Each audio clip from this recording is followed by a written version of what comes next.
All right, everybody. What's going on? What's going on? What's going on? How y'all doing out there in the YouTube world, in the podcast world, in the kick your butt out world? This is Paul, your hip hop relationship and recovery coach, bringing you another kick your butt out episode. As usual, before we get off into what we're going to talk about today, I got to say what I always say, and I strongly encourage you to hear this with this so that you can incorporate this into your lives. And that is, if you're looking for a butt, it's going to always be easy to find one. And that, my friends, is a promise. All right. Let's get off into what we're going to talk about today. I want to give a special shout out to my special guest. Um, he was on one of the episodes, one of the earlier episodes, and the title of that episode was "But My Mental Health." He's come back again, and I'm talking about he's come back with more power. I'll talk a little bit more about that later. Um, and so we have titled today's episode of Kick Your Butt Out, But My Mental Health Part 2. And with that being said, I got the honor, the privilege, the blessing, and the opportunity to welcome to this podcast again the one and only gifted, talented, greatness, extraordinaire, Rich Vision. Thank you so much.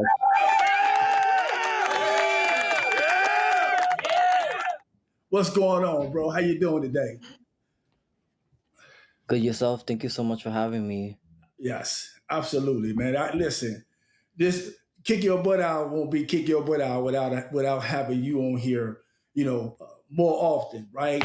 We get the opportunity to be able to do this again, and again. Because one of the things I want to say about you, brother, is that I love your bravery, right? Mm. Because too many of us as black men, we think being brave is holding on to and standing up under the man rules, the too tough Tony rules. Mm. You know what I'm saying? We stand up under that and we fall up under that so much.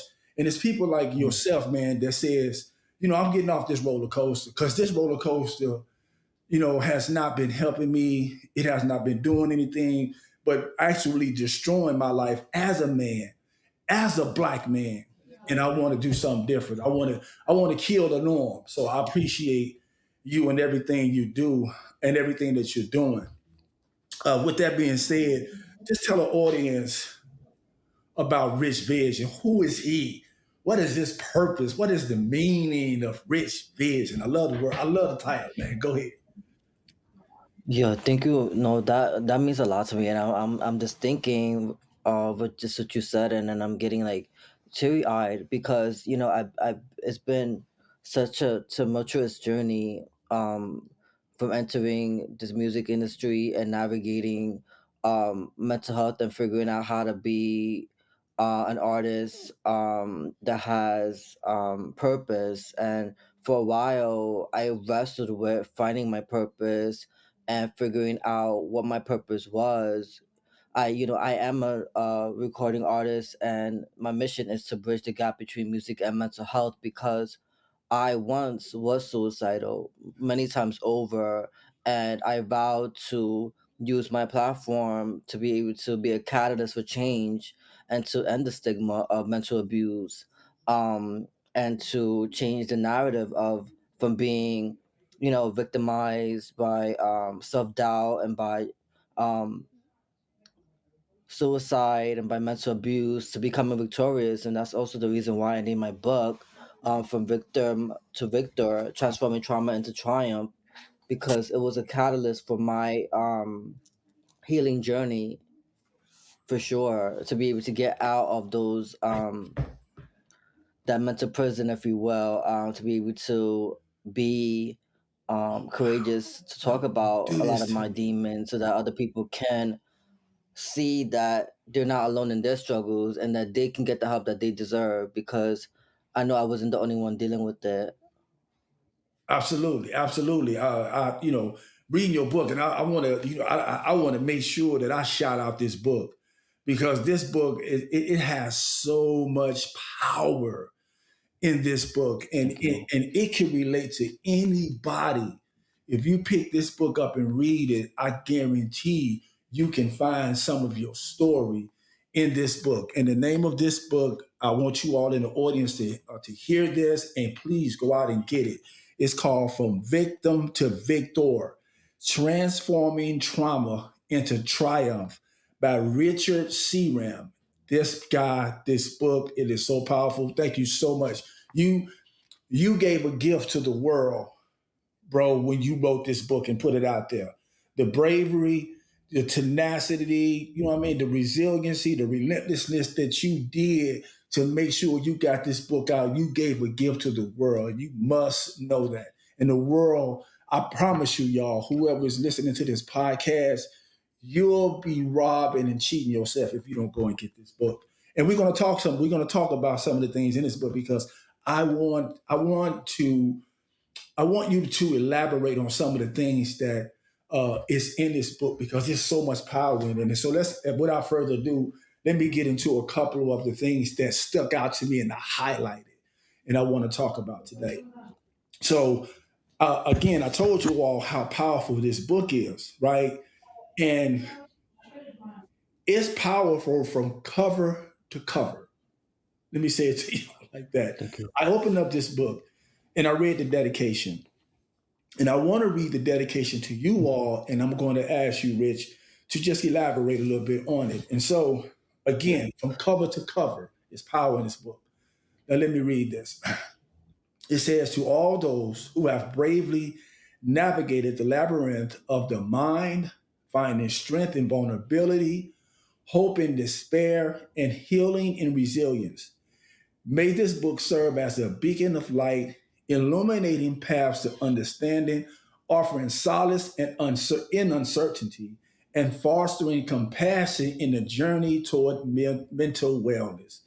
This is for you with deepest gratitude and admiration. Again, this is a mic drop dedication. Talk to me about or to the audience about what inspired this type of wording in the dedication. Yes, thank you for that compliment because for me,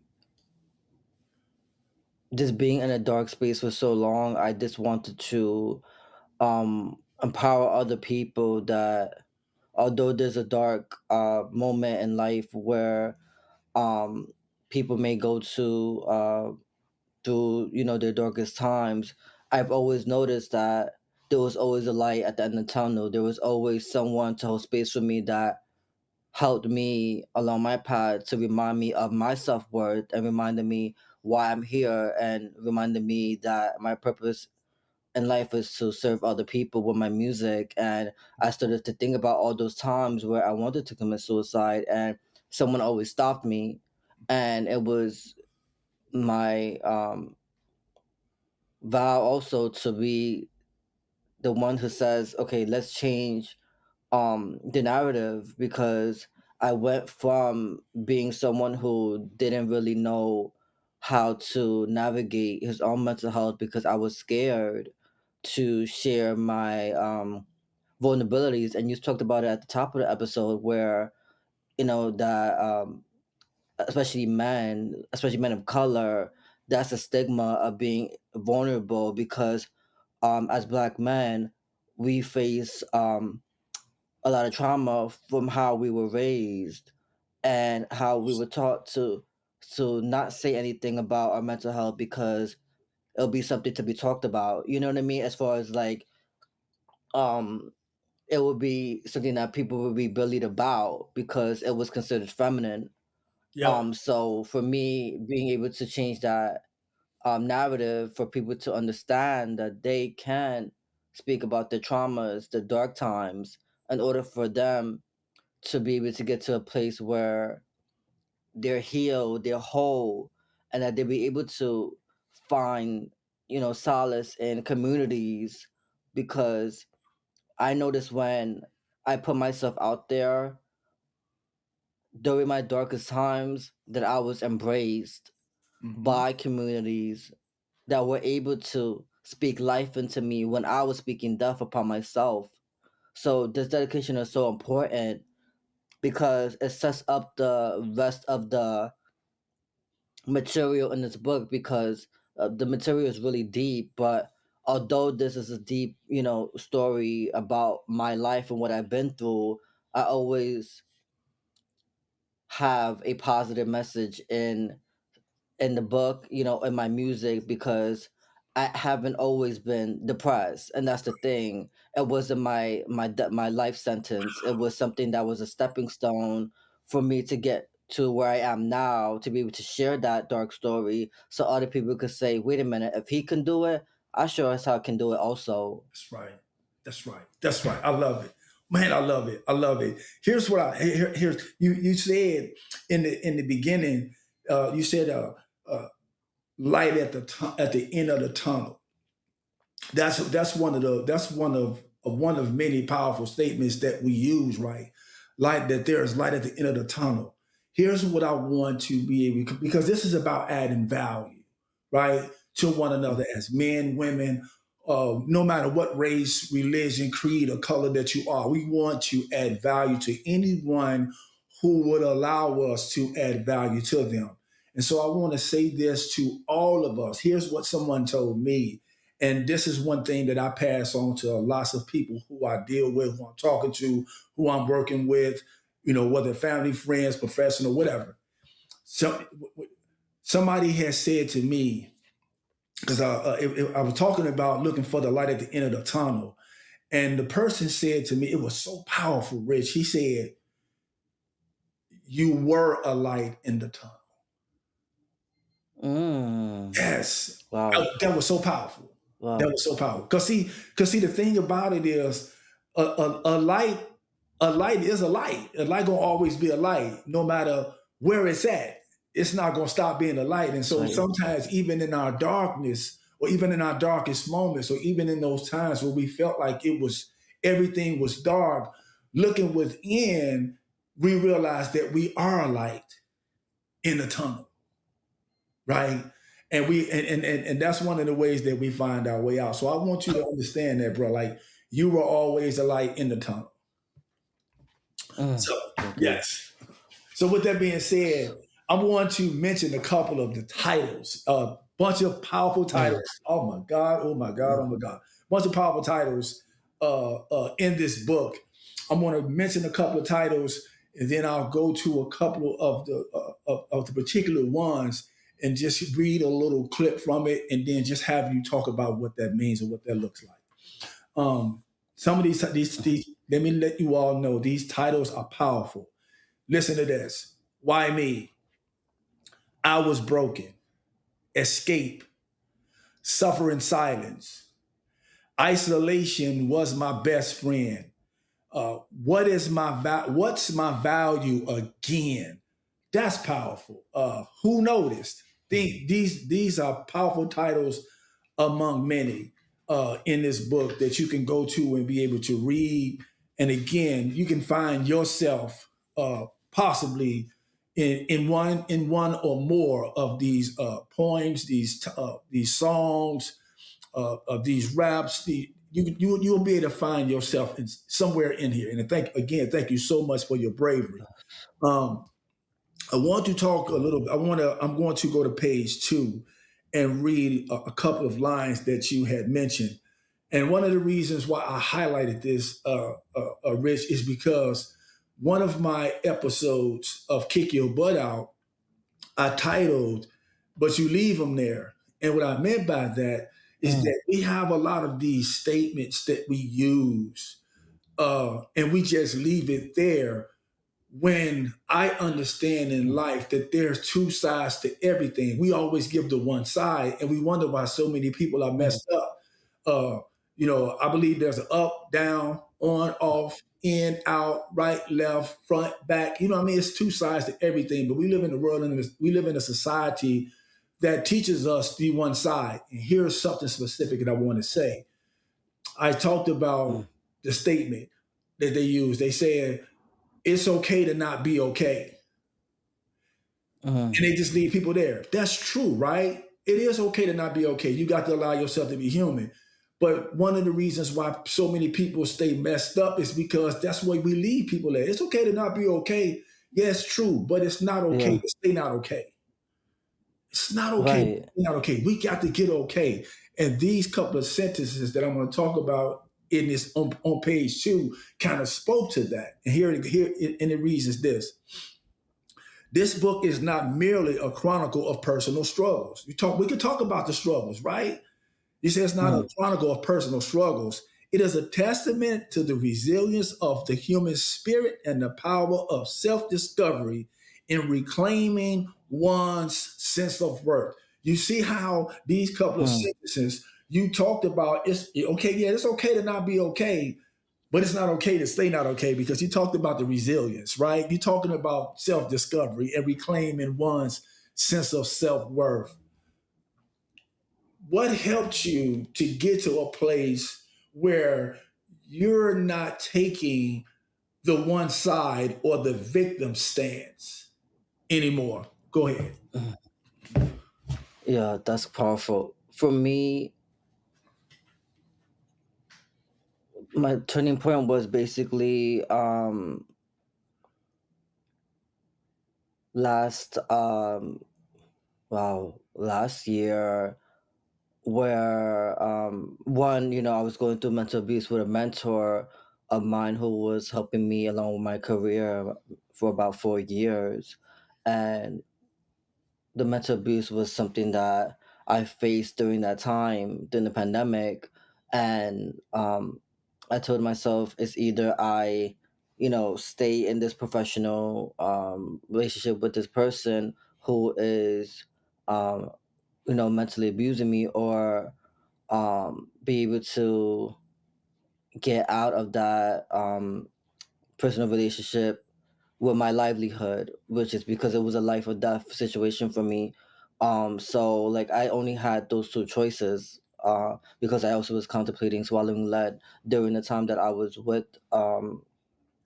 in um, cahoots with her.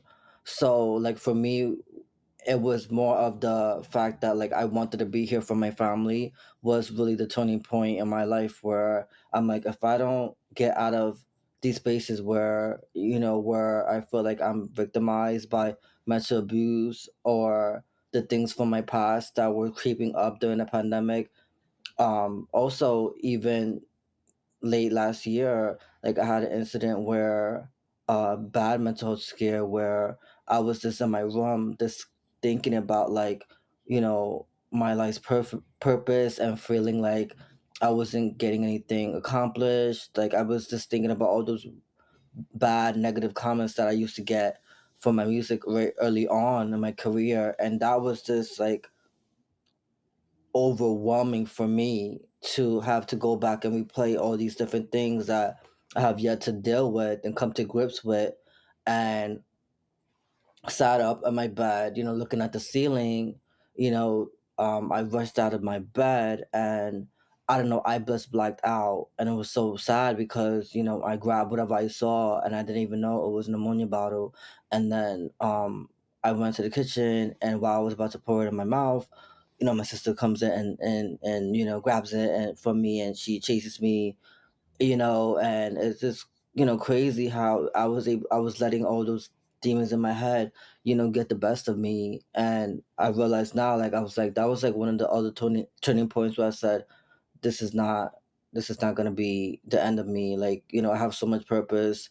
What I was doing with my music, people that I've been helping and saving with the messages in my music, and I'm like, there's no way I'm going to cut my life short, because God has something bigger for me, and I'm meant for more. And I said, wait a minute, I'm not going to be victimized by all those different things that in the past that held me back for so long, um and really made me feel like I was unworthy to be here.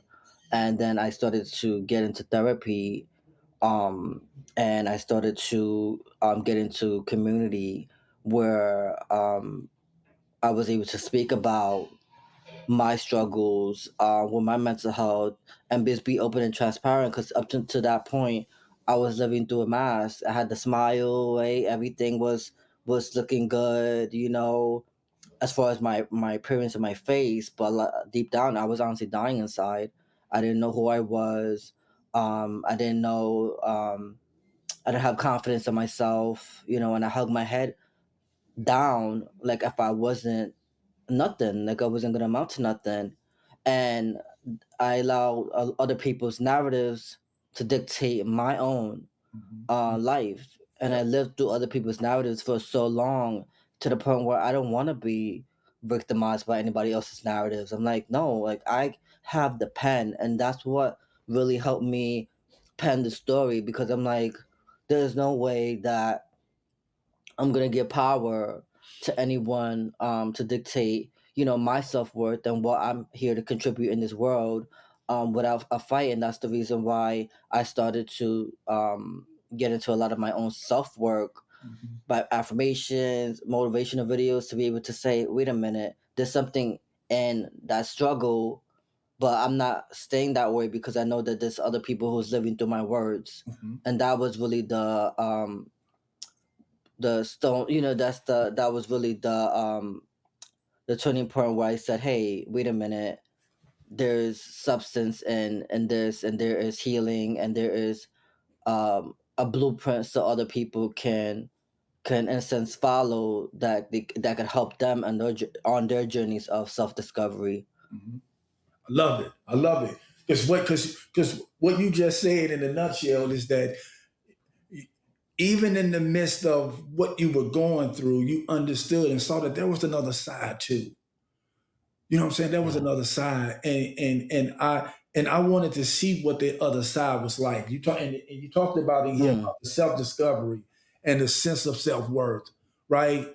You know, that's what's on the other side: self discovery and the sense of self worth. And sometimes we may have had a glimpse of what that looks like, right?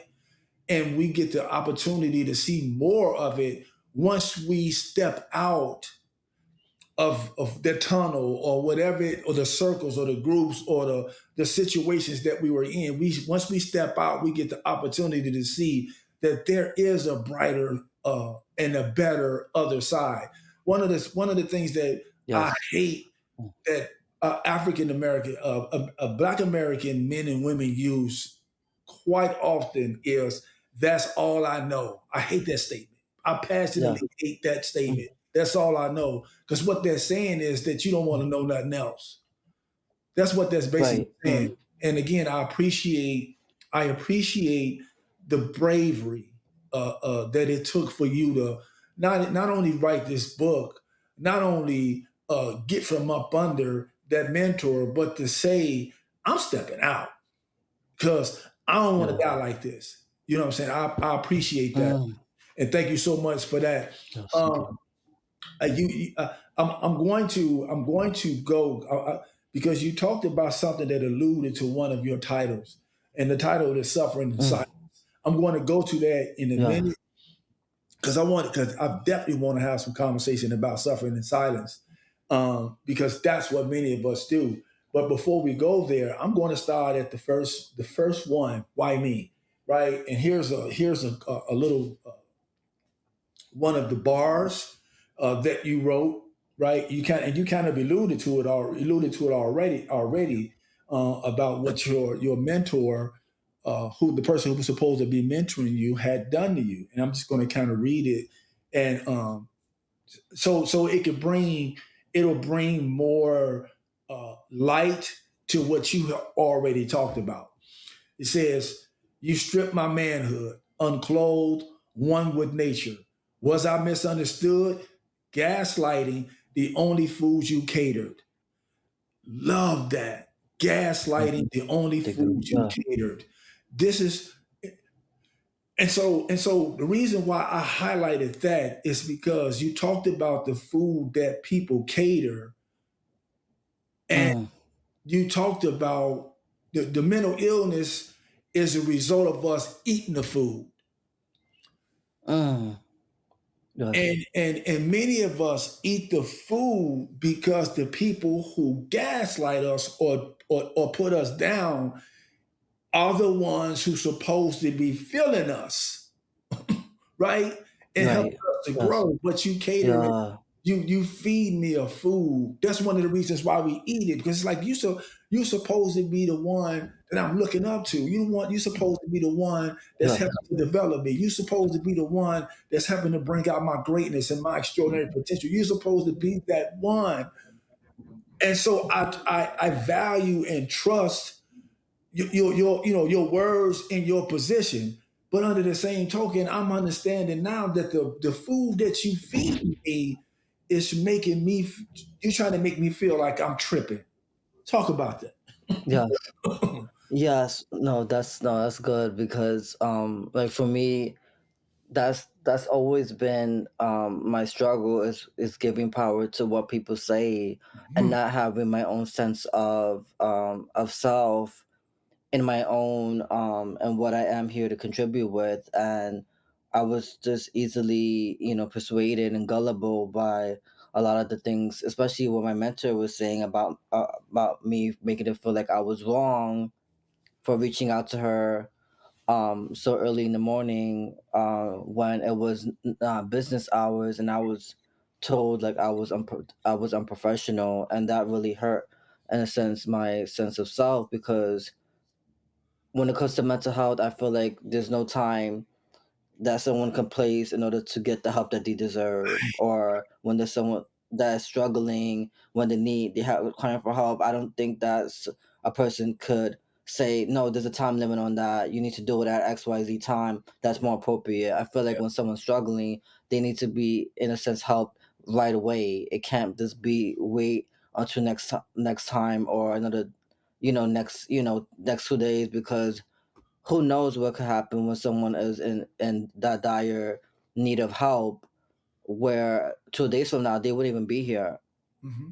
when Hmm. it comes to that. So like for me, it's always been about not allowing people's comments, like her comments towards me in that regard, to allow me to think of myself as less than, because of what I was taught of, like, oh, don't be vulnerable.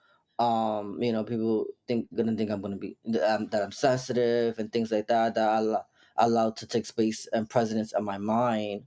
But I also want to encourage people who are listening that regardless of what people say, we always have you have the say so, I have the say so of how I react to what they say, and then not allow it to take power over my life. Yep. And that was like the big thing for me, was like not allowing it to take power over my life and dictate who I was becoming. Mhm.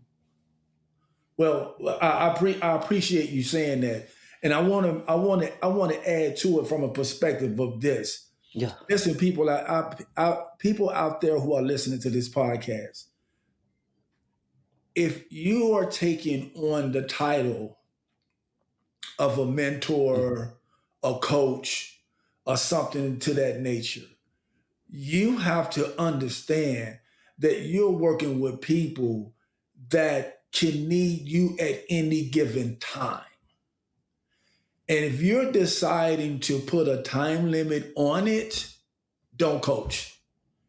If you're deciding to put a time limit on it, don't tell nobody you're their mentor, because from my personal experiences is many of the times when I needed someone, they weren't there, right? So I know what that feels like when and so a lot of times when we need someone and they're not there, especially people who have mental illness issues and or substance use issues.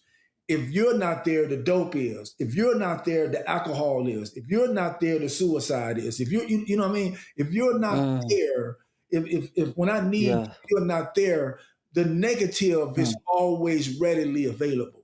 So Oh, that's right. if you're taking on this, right? If you're telling people that I'm going to mentor you, I'm going to coach you, I'm going to assist you in developing you, especially if you are developing someone from a standpoint of they're coming out of an unhealthy situation. I tell my clients all the time, I hope that you don't need it, right? But my phone, I never mm, turn my phone down because I know mm, how sometimes people can be in places and situations where, it's 2 o'clock, 3 o'clock in the morning, and they just need to talk.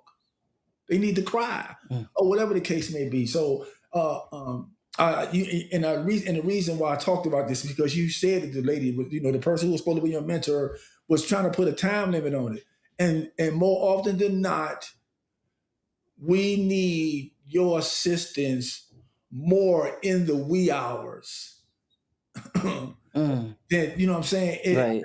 After hours more than Yeah. during hours. Let me say that. Okay, Yes. here's another one in why me, and then I'm going to go to my powerhouse one. Like I said, suffering in silence. Here's another one that I want to mention in why me, and just kind of give us a little bit of what you're saying and what you're meaning behind this. It says, desire to be someone's survival guide, to show them they don't have to twist the knife, write love letters in a song to remind me I still belong. Woo! Look, Mm. hold on before you go. Before you go.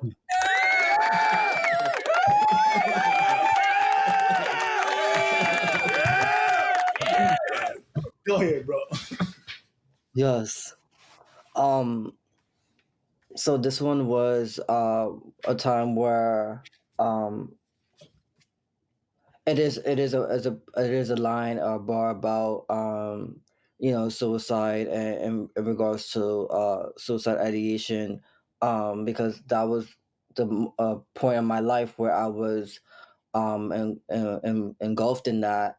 I realized that by me writing these poems, these lyrics, and these songs, I didn't really know that there was people who were living through those lyrics and those poems, that I wanted to remind people that there is another way out of their darkness by offering them, you know, words of inspiration, words of hope, and because those are words that I needed to hear back then, that there was another way out, and sometimes I had to write them for myself. I had to reaffirm a lot of the things that I wrote in the book, because I was so far removed from um the victor, right? Because I stuck in that victim mode, and I put it on, the attire on,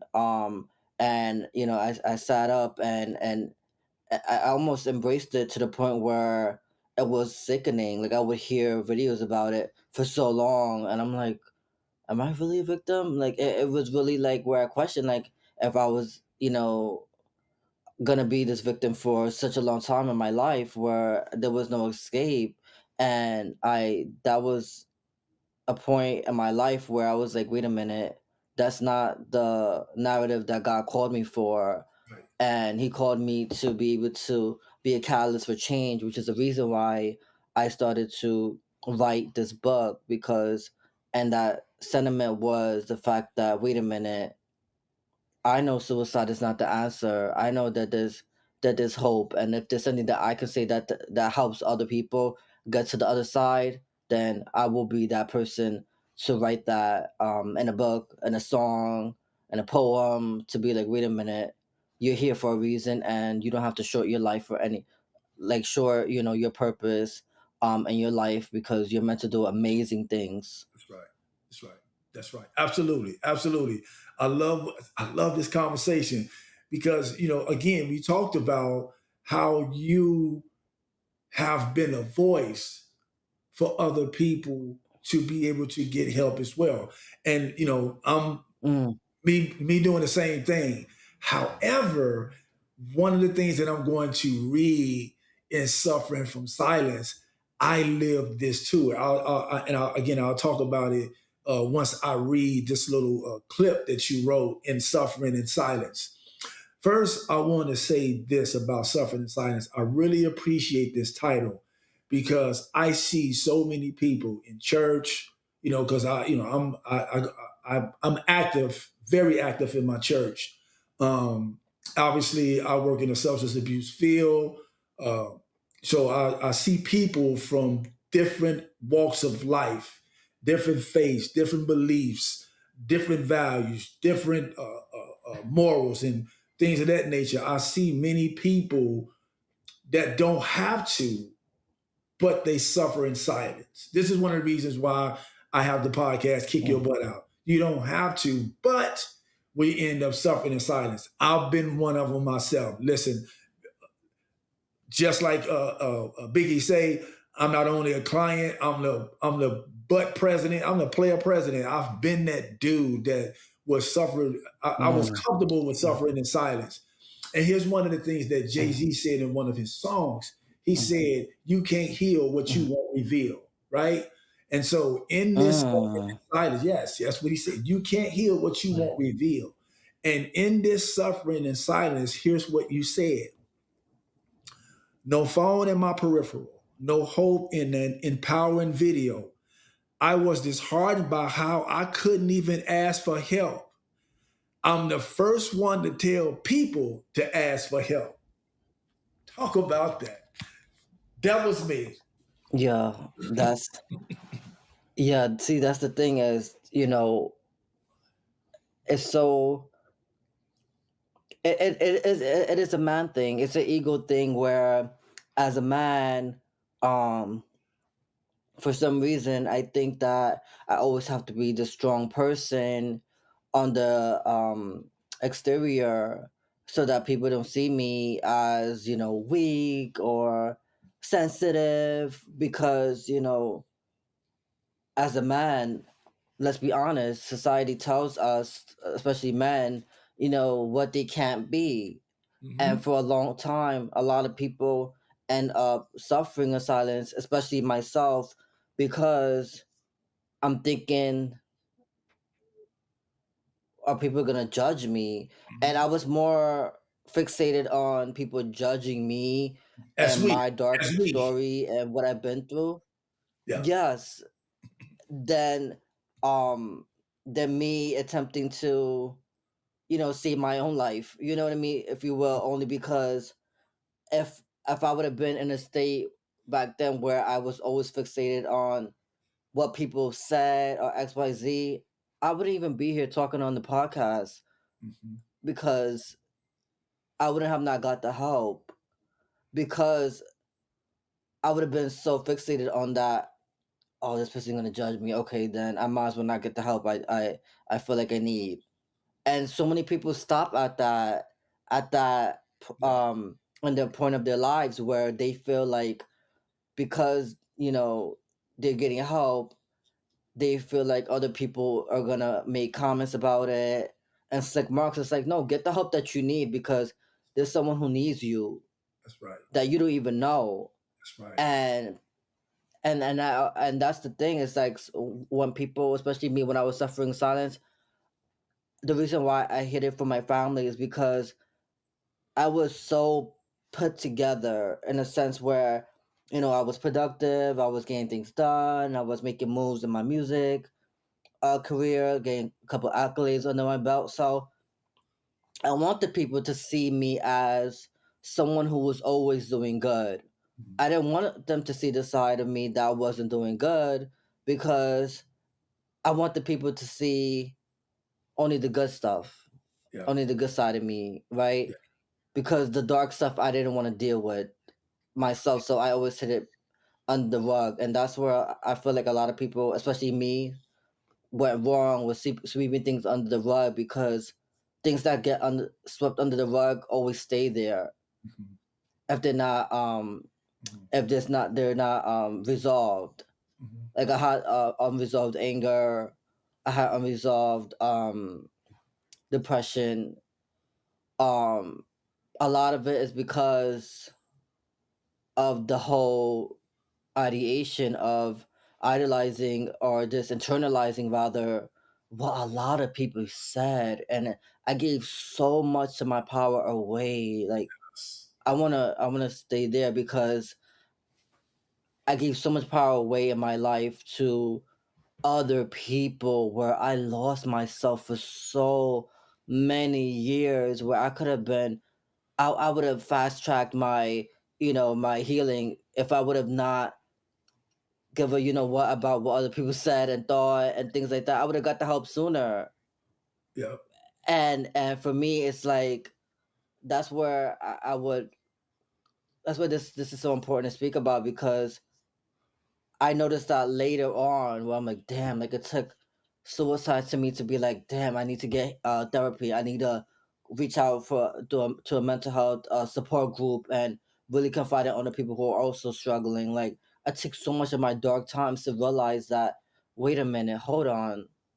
There's other arenas where I can find healing and I could embrace the help and right. the resources available to me where years ago there was no resources for mental health. People were committing suicide, left and right, and there was no resource where people can actually call 988 and get the help that they deserve, or Yeah, you know especially email in the this black person or community. reach out to someone. Yeah, Yeah. especially in the black community, right? Especially in the black Yes. community. Yes. Mhm. Yes. Yes, that So part. Yes, absolutely, absolutely. and that I when I first started this healing journey that I'm on, uh, I remember this was 2015 when I went to treatment for the last time, and I remember the counselor as we were doing the intake paperwork. The counselor had told me, he said, "Listen," and this was my sixth residential treatment, right? He said, while you here, you'll be required to go to support meetings like AA and NA and all of that kind of stuff. He said, but we won't be giving you any 12-step packets, relapse prevention packets, things of that nature to do while you're here. And I was so used to getting all of that stuff in the other treatments that I went to, whether it was residential or outpatient treatment. That's what they would give. Not that it's a bad thing, but that's what those are the main things that you get: 12-step packets and relapse prevention packets. So when he said that, I was like, okay, so if I'm not going to be getting that, what am I here for? What am I going to be getting? He said, and it was the most powerful statement that I ever heard in my life. He said, we're going to deal with why. And I said, what's that? I had no clue what the why, what that was, because I had never heard that terminology. Nobody had never spoken to me in that context or from that perspective. It was all again, it was always the 12 steps and all that kind of stuff. And so he said, this is what he said. He said, one of the reasons why people continue to struggle with substance use disorder is because it's so much focus on not using or not drinking or whatever the vice was. And that's only 10% of the issue. He said the other 90% is why you use the 10%. And so if you deal with and overcome the why, you'll lose the desire for the 10. You'll have a reason for the drugs or the alcohol or whatever the vices is because you have dealt with the pain, the trauma, right? The mental abuse, the physical abuse, the spiritual. You have dealt with all of these things, and that's what's the why is all of those things that we never deal with or haven't been exposed to. And I'm Mm, saying all that to say because, like I said, in the black community, we had never heard of any of these things. Nobody had ever said, I was 48 years old, Rich. You hear me, brother? I was 48 years old, and I had never heard anybody say anything to me about dealing with why I used. And so I'm glad that you said the things that you said because I want people out there to understand, just like, again, the things that you're doing is so powerful. And I want people to understand thank you. it's more of why you do what you do that needs to be talked about than the Mm, what you do. Why are you doing this? Where's this right. coming from? We need to deal with that. And again, we didn't have the reason. We didn't. We weren't exposed to those resources because, again, like you were saying earlier, we would have been, especially African black men, we would have been labeled weak. I'm from Chicago. I'm from the hood. You couldn't show no sign of weakness in the hood, man, or you would have got run over. Um, so yes, thank you so much for that. I want to Yes. go to this next one in suffering and silence, and then I'll end it with another excerpt from the book. Here's what you said in suffering and silence. So people out there in the YouTube world, in the podcast world, in the kick your butt out world, in the rich vision world, we want you all to understand you don't have to suffer in silence. Period. Mm, All right. It says, no pride will cause me to feel disillusioned. I am here for a reason, and waking up is how I prove it. Rewrite a new mantra to reclaim my voice. I will suffer in silence. It is my, if I suffer in silence, it is my choice. Man, that's a mic drop. Talk about it, bro. That's a mic drop. yeah, especially that last one because, like, for me, if I knew that I didn't be the one to really realize that, wait a minute, hold on, like I could have just let everything go, like all of my aspirations, my dreams, my visions to be a role model for people. Like if I would have let all that go, like how many people, like, you know what I mean? Not saying I'm someone's savior, but how many people, find life and what other people say Mhm. and really treasure it to the point where it's keeping them up and keeping them alive. And for me, suffering in silence was something that um I wanted to remind myself that um it's okay for me to suffer this, in this moment, Mhm. but it's not okay for me to stay there Come on, brother. because people are really looking at me as a role model, and so, like, for me, and it would have been my fault because I was the one in control of what I did after the suicide attempts several times over, to be able to say, okay, this is not working for me. Is there another way, through books, through community? Like, what is the way out of this? Because for me, one of the biggest inspirations was my family. Like I always thought about, like, I don't want to, like, let down my family. I don't want to, like, um, you know, give up on my purpose of, my music. And that's the thing about suffering in silence is I didn't care about those things. Mhm. I didn't care about other people's opinions because I was stuck in my own darkness. I didn't care, like, Yeah. what legacy was because I was in a point where that didn't matter to me. Like everything else was out the window. So when it comes to suffering in silence, like um, what I say about that is it's subjected to what people do after their darkest moments. Mhm. Do they call 988? Do they reach out to a community or support group? Is what I did after the fact that I was in that dark place where I say, if I would have stood in that dark place, it would have been my doing. Mhm.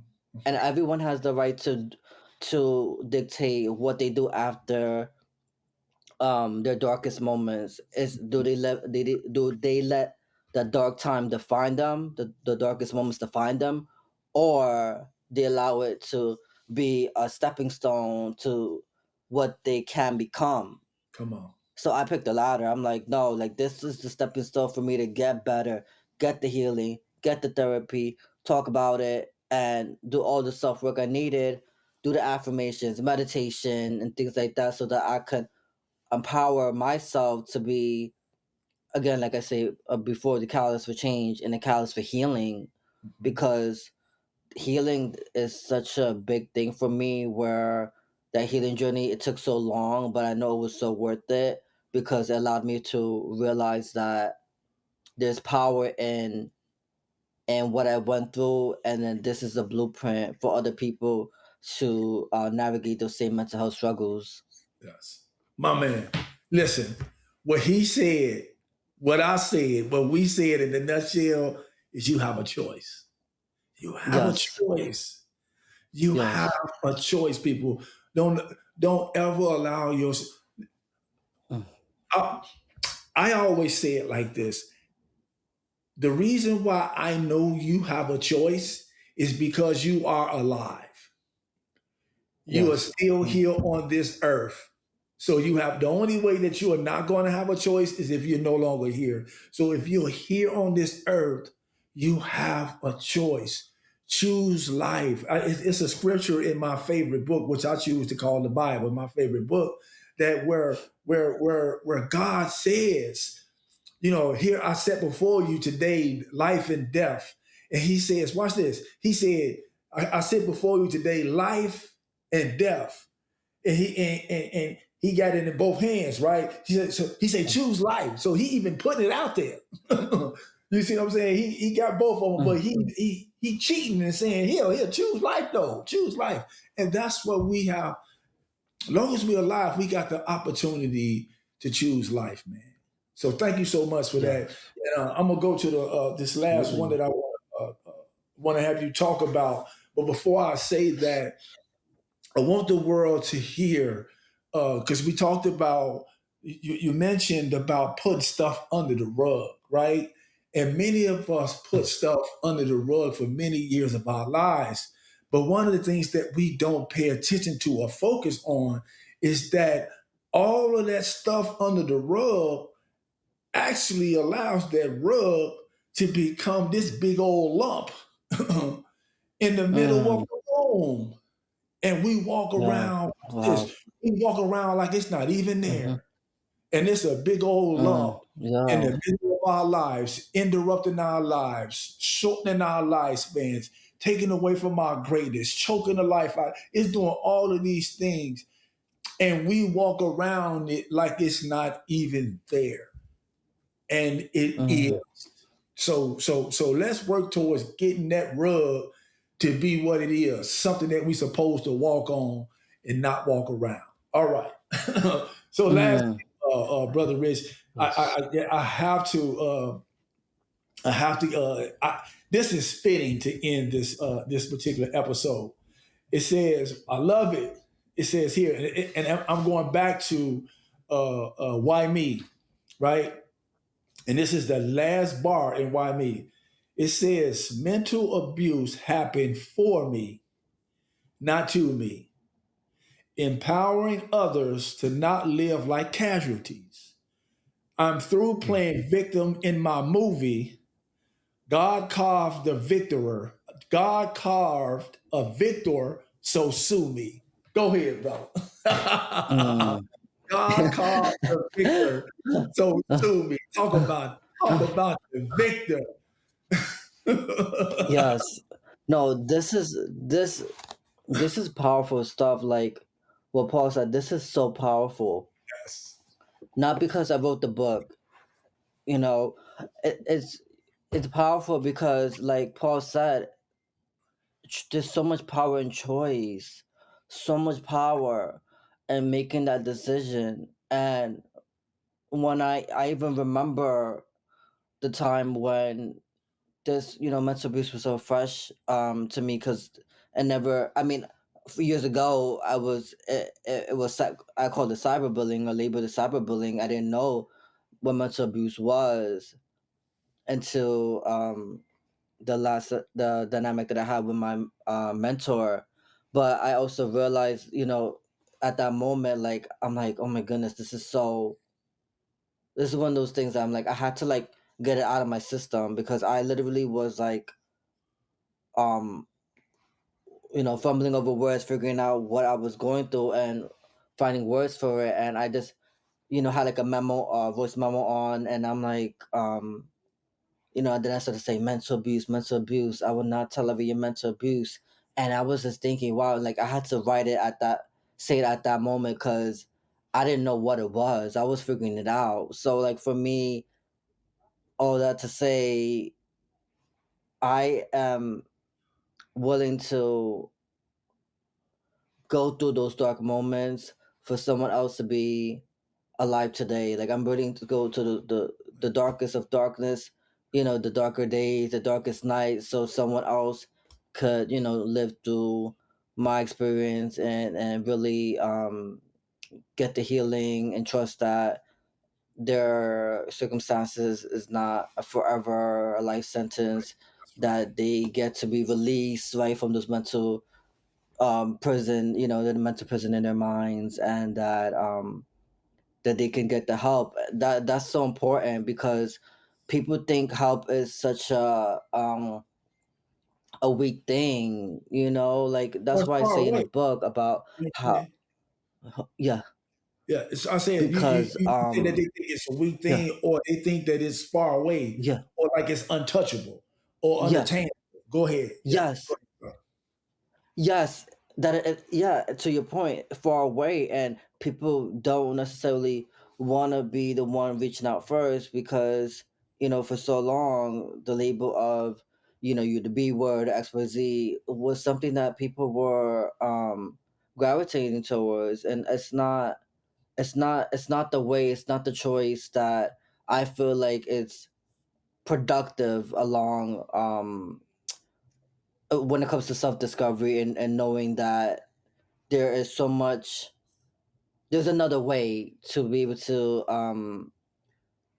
be sensitive and get the help without having to sacrifice your mental well-being, like That's because that's the reason why mental abuse, and the reason why I called it why me, because when I was not wanting to go through mental abuse, I also realized that there was people who I would go through like these shows and speak about it, and they would be like, wait a minute, I I was going through this with someone else, and I didn't know that this was mental abuse, and you really spoke to what I was going through. And it's just like that's the reason why I do it, because it's to relate to other people and share what I've been through, so that someone could be on the other side of it, and know that there's another path to getting the help that they deserve, and normalizing it and being um able to speak about it so that they can be okay with getting it out, because a lot of us,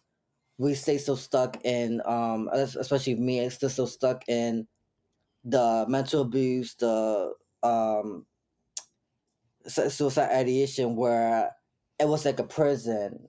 hmm Ooh, There was wait. nowhere to go Ooh, wait. but down. So I'm like, wait a minute, if I talk about it and I bring light to it, bring awareness through my music, through my poetry, through everything like that, there's life in it, and life that even is bigger than me, because people are just like, wait a minute, there's someone actually speaking about these things, and knowing that I can speak about it too in a way that helps set me free, and not allow me to just live in this mental prison, and be okay with talking about it. And that's the reason why I do it and write these poems too, because it allows people to see themselves in it, but also to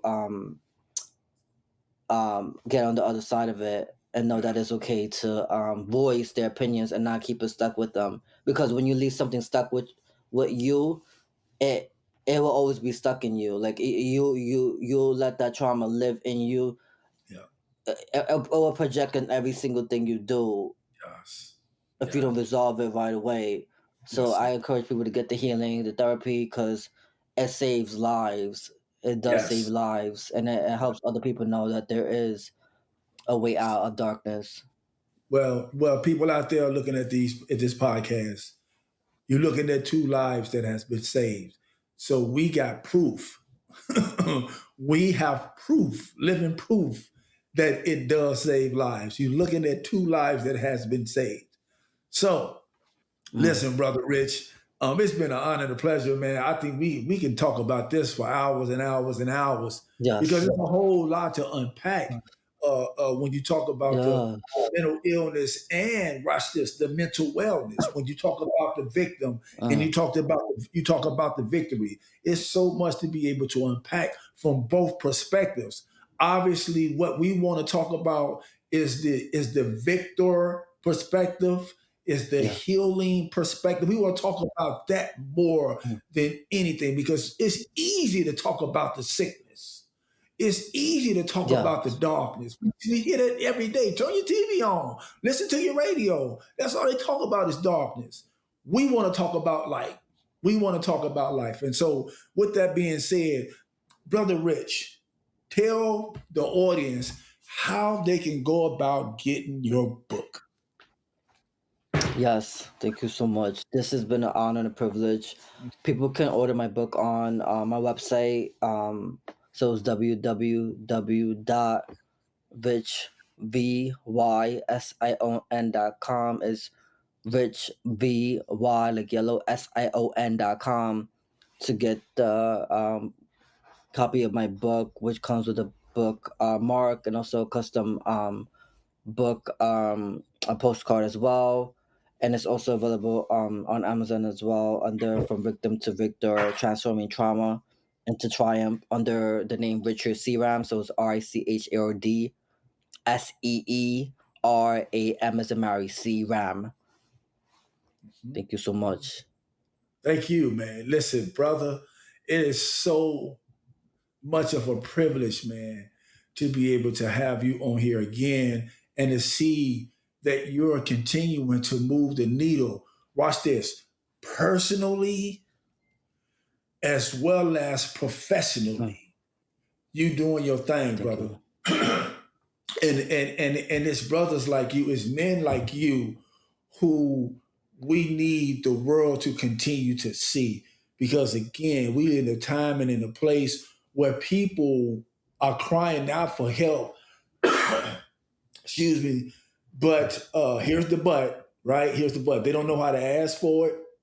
They're scared to ask for it, or they haven't been exposed to where to look for it at, right?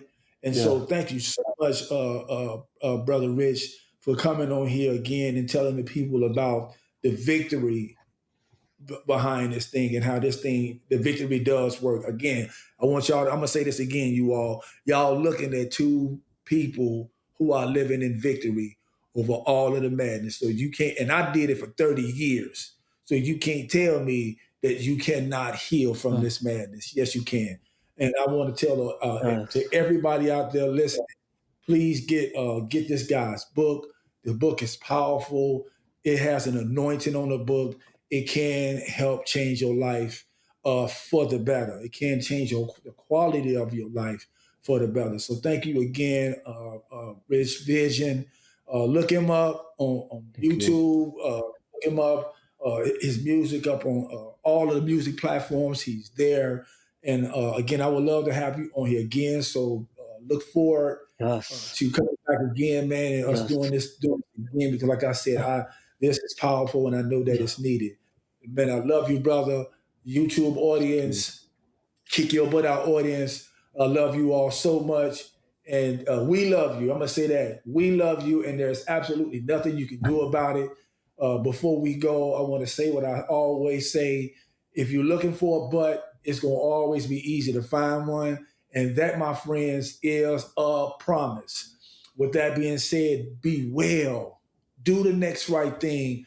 God bless you all. We love you. Thank you, and we'll see you all in Kick Your Butt Out world and in Rich Vision world soon.